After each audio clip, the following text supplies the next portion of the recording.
Sometimes the biggest changes come from the smallest places, a tiny pill for instance. We rarely think twice about the medicine we take, trusting that what's inside the bottle is safe, reliable, and made to heal us. But what if that trust was shattered in an instant?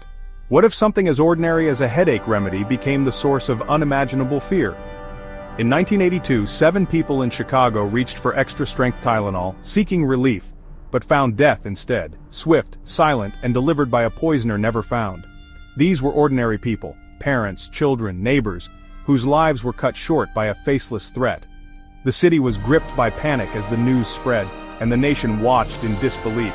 This act shattered the nation's trust in everyday medicine, forcing us to question the safety of what we put in our bodies. Suddenly, the simple act of taking a pill became a moment of hesitation, a source of anxiety.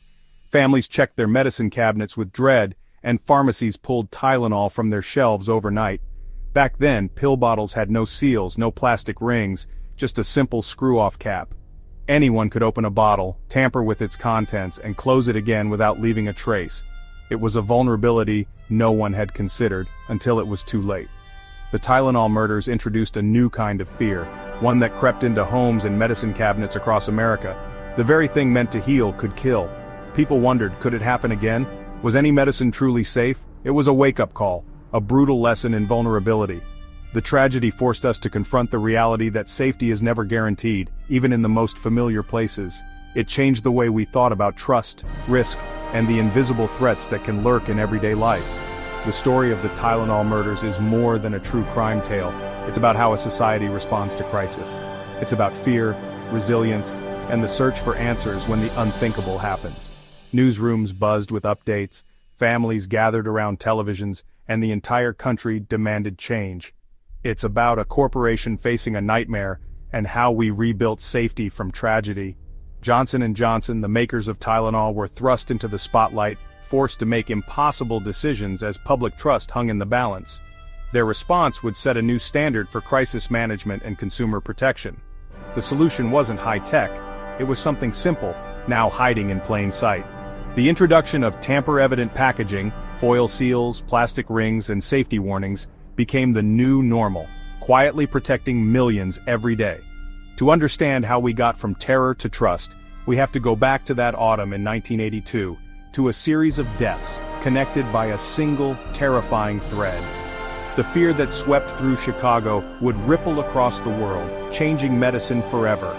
Let's walk through the fear that gripped a nation, and see how we found our way back to safety, one seal at a time. It began on a seemingly ordinary Wednesday morning, September 29, 1982.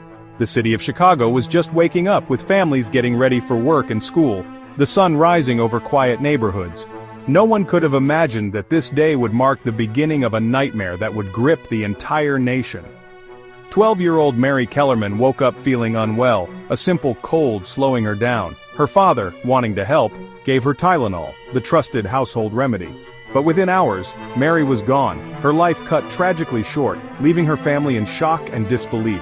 Doctors were baffled. How could a healthy child die so suddenly? At first it seemed like a freak, isolated event, an unexplainable tragedy that left medical professionals searching for answers. But the horror was just beginning.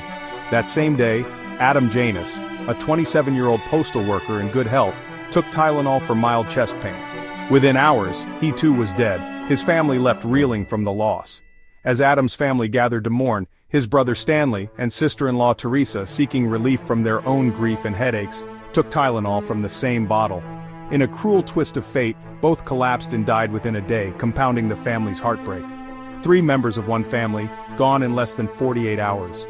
The sense of loss was overwhelming, and the community was left searching for answers. At first, the deaths seemed isolated, tragic coincidences with no clear connection, but as more victims appeared, fear began to spread. The city was on edge, and the media started to take notice.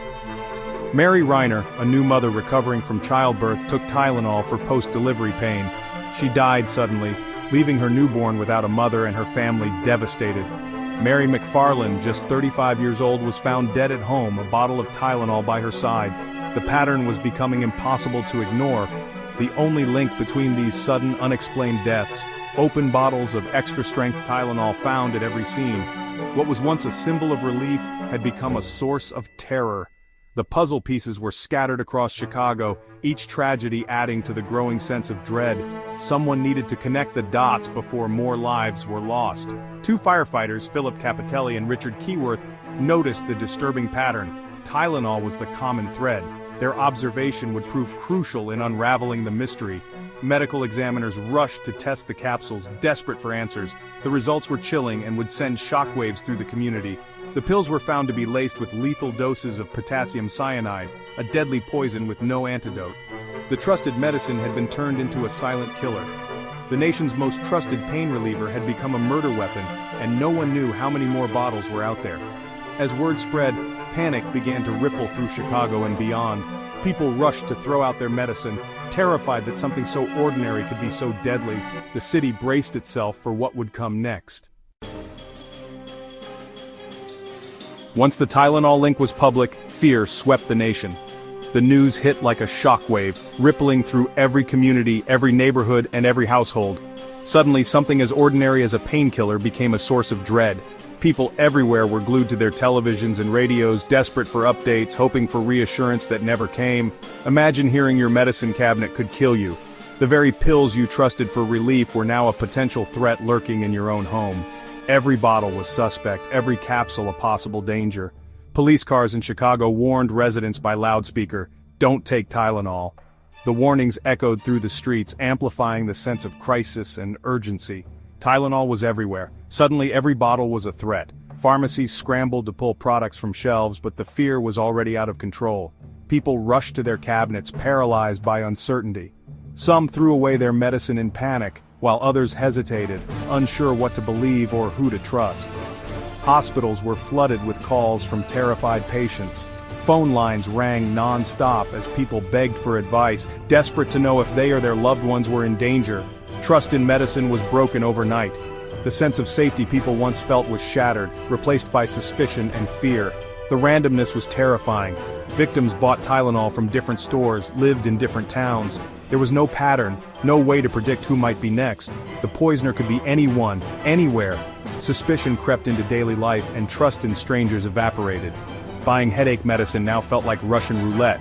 Each purchase was a gamble, and no one knew if they'd be safe. The media amplified the fear, showing images of the red and white capsules. News anchors spoke in grave tones, and the public's anxiety only grew. Headlines screamed of poison and murder. Sensational stories dominated the front pages, fueling the panic even further. For weeks, America held its breath. Streets were quieter, and a sense of unease lingered everywhere, as if the whole country was waiting for the next tragedy.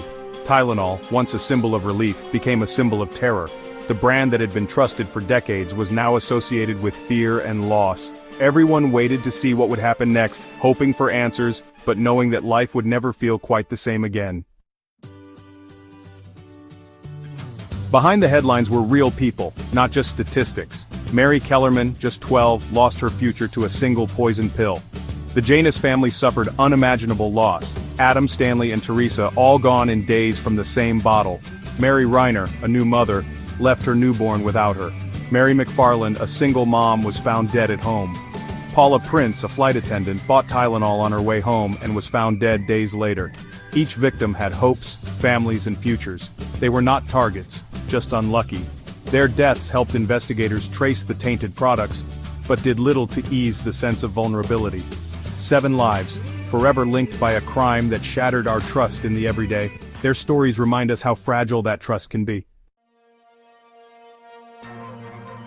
As fear grew, one question echoed: who would do this? The FBI and police launched a massive manhunt for the Tylenol killer. The crime was chillingly random, no specific targets, just chaos.